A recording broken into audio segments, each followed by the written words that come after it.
Hi, it's Tanya from My Forking Life, and today we are in the kitchen making dessert.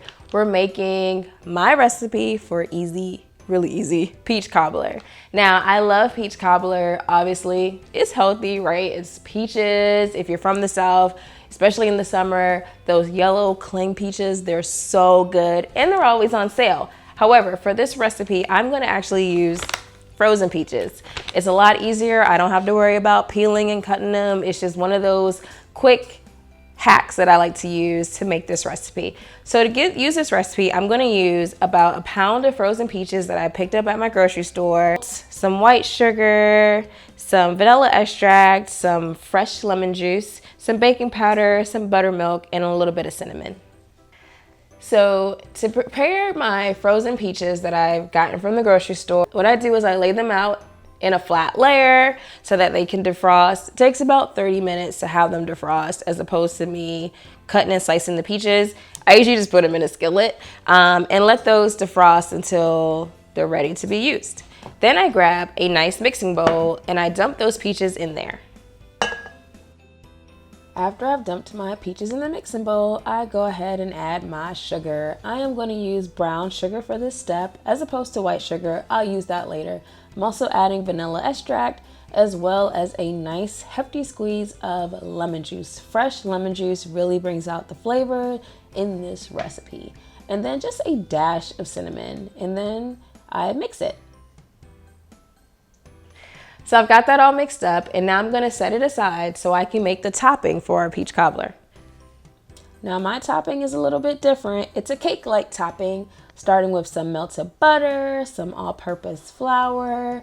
We're then going to add some white sugar, and then we're gonna add some baking powder, as well as a little bit of salt. Not too much salt, just a little bit. And then we're going to add some nice chilled buttermilk. Yes, I love buttermilk. I have it in my fridge all when I want to do some good baking. And then I'm going to grab my spoon and stir it all up. And once it's this consistency, it's good. Then we're going to go to our 13 by 9 baking dish, and we're going to add those peaches that have developed their own syrup. Yes, you don't have to use the peaches in the can.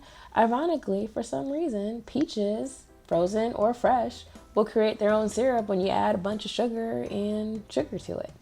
After that, we're gonna take that cake-like topping that I've made earlier, and we're just gonna top it on top of those, drop it on top of those peaches. And we're gonna take a spoon and spread it out. Now, this isn't going to go to the edges of the pan. It's not enough batter for that. This batter is going to fit in the middle of that 13 by 9 pan. So when you bake it, the edges, they'll be peeking out a little bit of peaches and it'll be nice and bubbly. We're gonna put that in our preheated oven, and we're going to shut the door, and then when it's done baking, we're just gonna take it out. And we're gonna have a nice, beautiful golden cobbler with like a cake-like topping.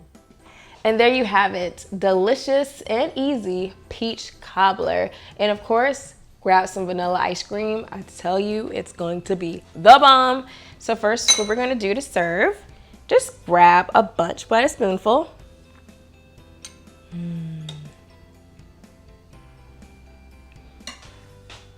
Serve with a dollop of ice cream. Get a spoon.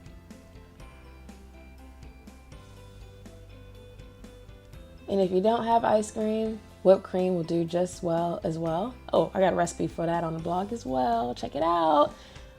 All right, y'all. I hope you enjoy this peach cobbler recipe. Till next time. Bye.